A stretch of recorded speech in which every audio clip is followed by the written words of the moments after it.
Hi, my name is Jane Krause. I'm a big fan of project-based learning and I'm always looking for tools that help students engage in deep investigations. In my K-12 online presentation, I'll show folks how their kids can use the computational knowledge engine, Wolfram Alpha, and visualization tools such as Many Eyes and Tableau Public to construct and represent new knowledge. We'll do this in 3 acts. First, though, let me situate myself in the world for you. See the star over to the left? That's where I live, Eugene, Oregon. This is my town on a beautiful fall day. And this is me. I was in India for 6 weeks earlier in the year, and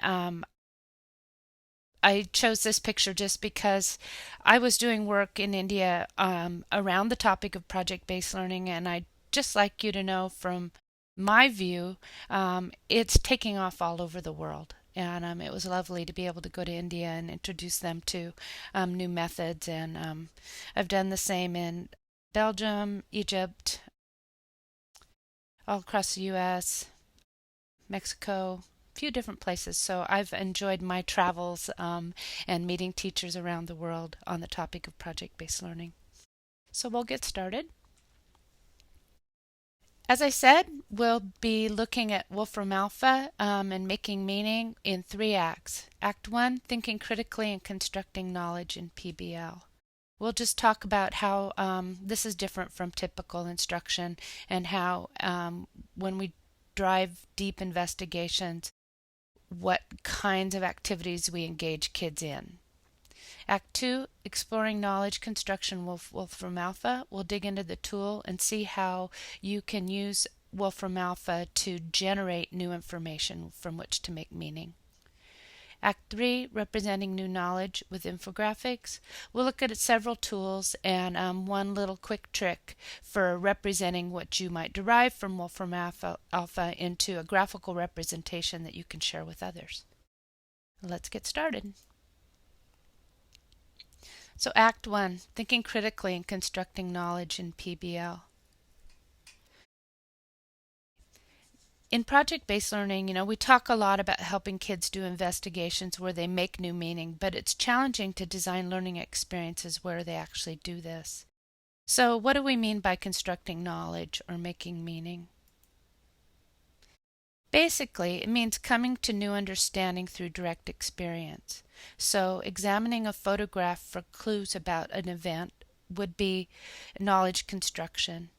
Reading about the same event in a textbook written by someone else would be knowledge attainment, but it's secondhand and often less powerful. In PBL, students ask original questions and their investigations yield information they have to interpret to construct meaning. Wolfram Alpha, which we'll get to in a moment, is great for this. Here's a short list of approaches that get at critical thinking.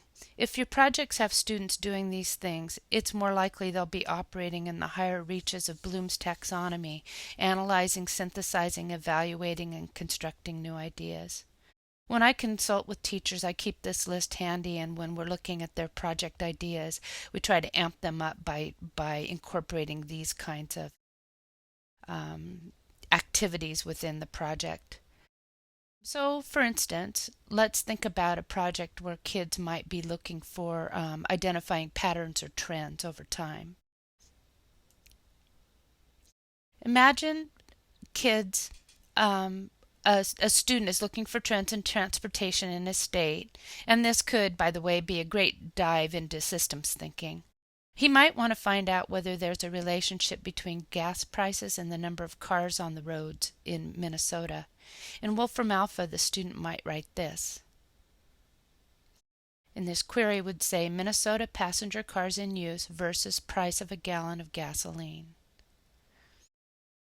To which Wolfram Alpha responds with data in a graph showing the relationship of those data over time.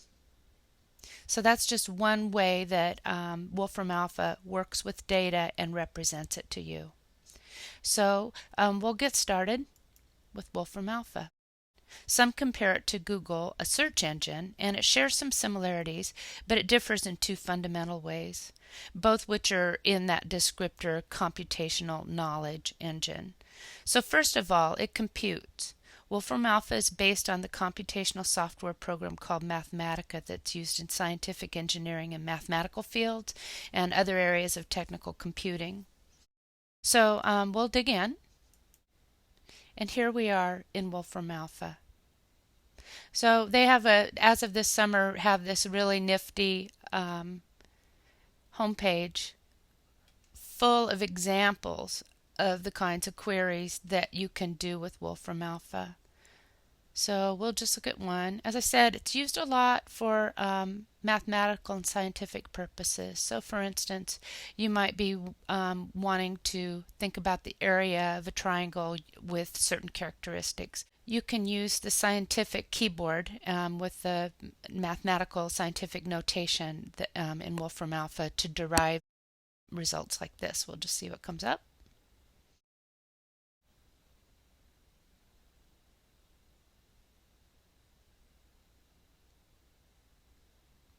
So the first thing that Wolfram Alpha does is it takes your query and says how it interprets it, which is very helpful to know, and then it gives you a result and often some kind of visual representation. And lots more information about radiuses, corresponding quantities, area, interior angle sums, different things like that. So we'll go back to the home page.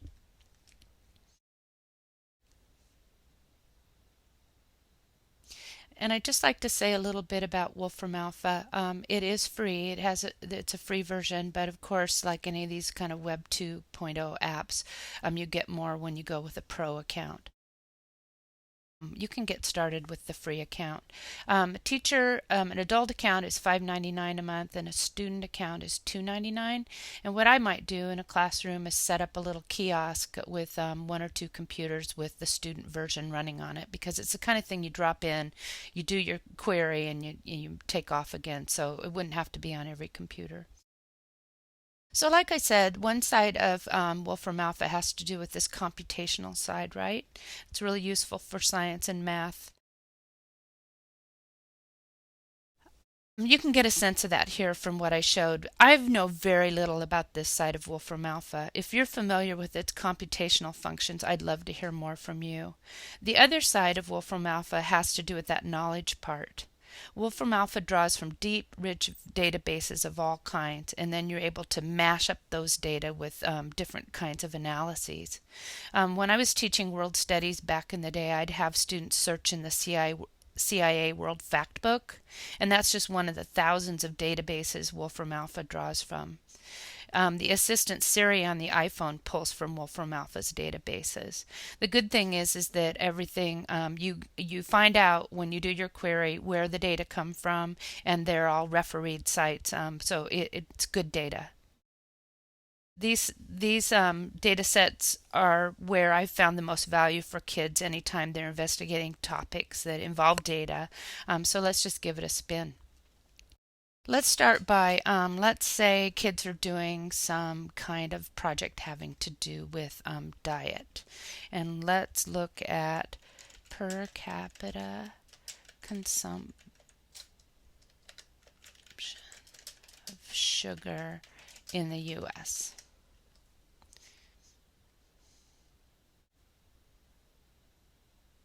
So as you see, the first thing it does is it does an interpretation of your input.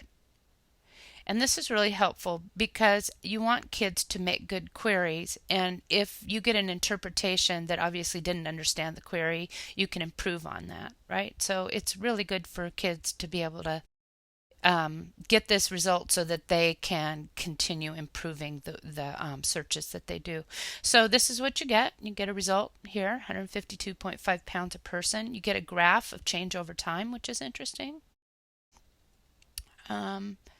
You find out other kinds of data, then it compares it to other foods. But we were just focused mainly on this query. Let's make it more interesting though. Let's say this is actually a project across 3 countries, and kids were comparing their diet with UK and Australia. All you have to do is add in the other countries and it should come up with a comparison. Okay, it corrected my spelling, which is nice, and interpreted Australia without the R and put the R in. But then it shows here's the comparison, and then in the same order that we put the information in, it gives us these results.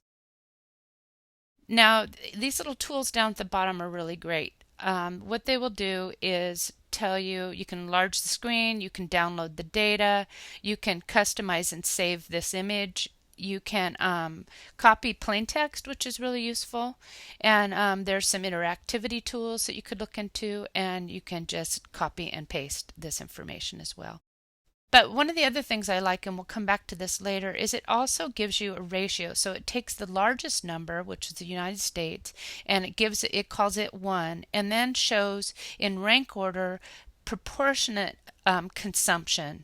So Australia's next at about 70% the ratio, and the UK at about 53% of the US's consumption. We're going to come back to this later when we talk about infographics and how we might use these data. So that was just a quick peek at one query that you can do in Wolfram Alpha. I'd recommend that you browse around here graphically if you'd like, or go to the examples page to get a sense of all the different subject matter that is represented in Wolfram Alpha. Let's look at music for a minute. A musical instrument. So it says, imagine all these different queries that you could do related to musical instruments. You could compare instruments and look at the sonic features of it, looking at the physics of sound in relation to these instruments. So here we're looking at a violin and a trumpet. Pulls up some images, talks about the pitch ranges, the frequency range, the range of music notes that each of these plays, compares it to the ranges on a piano. But lots of nice graphical representations and a lot of data. So again, get started with Wolfram Alpha, give it a look, understand its limitations, start figuring out what kinds of queries work best in it, and you'll have a good time. So let's get on with Act 3, representing new knowledge with infographics. Remember our quick query we did about sugar consumption in the US, UK, and Australia? Well, I was able to make a infographic, or at least part of an infographic, using those data and the ratios that we found. So this is what I ended up with, but let me show you how I started. And we'll just make one really quickly. In PowerPoint, and I'll end our show here, in PowerPoint I got this image out of the Creative Commons, of course, and I decided, well, I'll just copy and paste 100%. And then everything else was in relation to that. So let's take the second one, which was the second highest consumption was Australia. And we're just going to go in and change the scale, keep the aspect ratio the same, and it was at 70%. And the UK was at 52.5%, so I'll say 53. And I get my 3 items, and just so that we don't have any visual funniness going on, I'm going to align the bottoms and distribute the space between them. There. And I'm done. So it's a really easy way, when you know those ratios, to come up with a graphical representation that shows that. And so here's back where we were, and that's just a real nice little way to use PowerPoint really easily. So we'll go to Many Eyes. It's easier just to search it because it has a funny URL. It's a IBM URL. It's a kind of a demonstration project of IBM. It's pretty neat. But we'll just search Many Eyes, and you'll see the URL that comes up for it. It's kind of goofy. So there's the URL up there. But Many Eyes lets you do all kinds of different, you can explore visualizations, you can create your own visualizations by uploading data sets. All of this is free. And then I like to just come and see everything that gets made in Many Eyes gets posted also to Many Eyes. So you get to see all kinds of interesting visualizations that people have made. Here's one, for instance, most popular dog breeds based on the American Kennel Association. So the discs are colored by dog breed. Labrador Retriever. When you roll over, you can see the data that are behind the representation. Miniature Schnauzer, Shih Tzu's getting a little bit of love, but these are the top 10. You can go in and you can manipulate the data if they are your own, but this is just one representation. Again, like I said, is the visualization types is really nice. So it's really helpful to say, oh, are you comparing a set of values? Then a bar chart or a block histogram might be best for you. Are you tracking change over time? Consider these tools. Seeing parts of a whole, are these sounding familiar? They're a little bit like our list of ways to get at critical thinking. Analyzing a text, seeing the world, all kinds of different tools you can use with Many Eyes. And then lastly, Tableau Public. This is also free. You can buy Tableau itself, and it is a much more amped up tool for making graphical representations. But one of the things they have here that's great is a gallery, and you can see what other people have visualized to get you started. And they have a nice little training element too. So we'll see what happens here.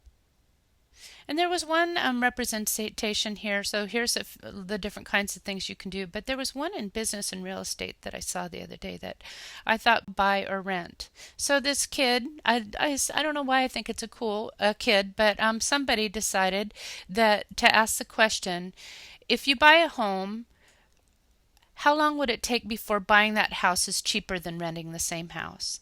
And then they did this representation. And again, we should be able to see where the data came from. And it's interactive. So we can mouse over and learn about the, oh, there's my town, Eugene Springfield. The break-even years would be 3.4. And then it ranks cities by that breakdown. But this is just one of the kinds of representations you can make in Tableau Public. So those are the kinds of tools that you can use.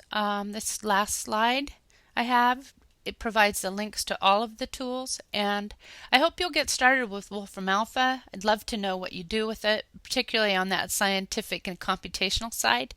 And good luck.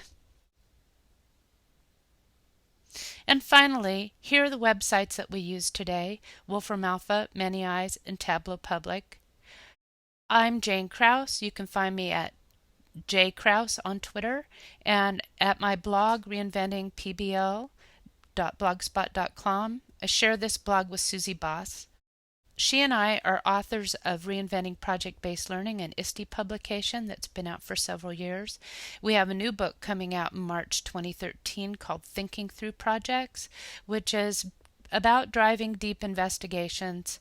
So much of the work around project-based learning is about setting up projects, and we dig in. So setting up good projects that will get at deep thinking, and then how you encourage that kind of thinking through the project cycle. So I hope you'll be looking for that too. Thank you for your time.